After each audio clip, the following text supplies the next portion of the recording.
அண்ணனா தம்பியா மாமனா புருஷனா எல்லாமே நிப்போம். உங்க வீட்டு புருஷன் அதாவது தெரியும்.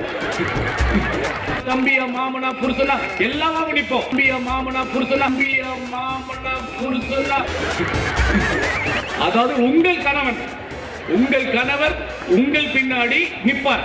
உங்கள் கணவர் உங்கள் பின்னாடி நிற்பார். நீ எந்த ஊரு நான் எந்த ஊரு முகவரி தேவையில்லை.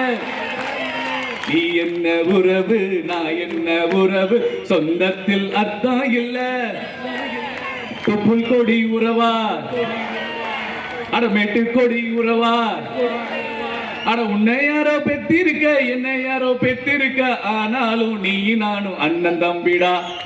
நாம அண்ணன் தம்பிடா. இது நம்ம தலைவர் விஜய் அண்ணா சொன்னது. அதே மாதிரி எங்க அக்கா தங்கச்சியை பார்க்கும்போது ஒரு பாட்டு தோணுது. என்ன தவம் செஞ்சு போட்டோம் அண்ணன் தங்க ஆகி போட்டோம் பாவி நீயும் பொண்ணா பிறந்த பாவமா பிறந்த இடம் புகுந்த இடம் ஆகுமா. இனிமே ஆகும். ஏன்னா நம்ம அண்ணன் முதலமைச்சர். நீங்க எங்க போனாலும் உங்களுக்கு பாதுகாப்பு இருக்கும். நீங்க என்ன பண்ணாலும் உங்களுக்கு நாங்க பின்னாடி நாங்க நிப்போம். அண்ணனா தம்பியா மாமனா புருஷனா எல்லாமே நிப்போம். உங்க வீட்டு புருஷன் அதாவது தெரியும். அதாவது உங்கள் கணவன் உங்கள் கணவர் உங்கள் பின்னாடி நிற்பார்.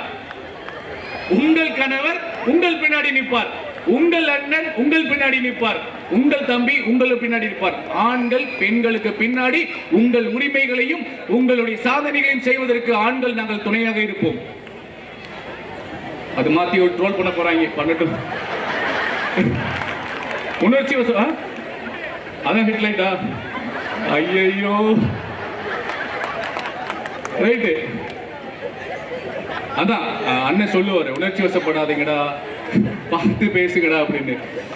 அக்கா தங்கச்சியை பார்த்தோன்னே ஒரு அந்த சந்தோஷத்துல சொல்லிட்டோம். மீண்டும் ஆண்கள் பெண்களுக்கு பின்னாடி நாங்கள் உறுதுணையாக இருப்போம் என்பதை சொன்னேன். யாரும் தவறாக எடுத்துக்க வேண்டாம். இப்படி இந்த பேசின உடனே விமர்சனம் பண்றதுக்குன்னு வந்துருவாங்க சில பேர். உதயநிதி அண்ணன் மாண்புமிகு எதிர்கட்சி தலைவர் உதயநிதி அண்ணன் அவர் ஆபாச நிதி அண்ணன் கூட சொல்லலாம்.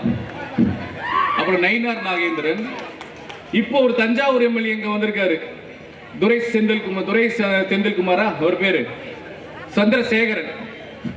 அவர்லாம் நம்ம அண்ணனை விமர்சனம் பண்ற அளவுக்கு நிலைமை இப்படி ஆயிடுச்சு.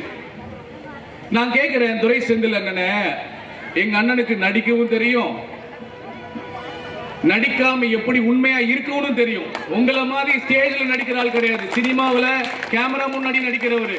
அவர் மாதிரி நடிச்சு காமிக்கிறாரு. அவரு இப்படி வணக்கம் பாரா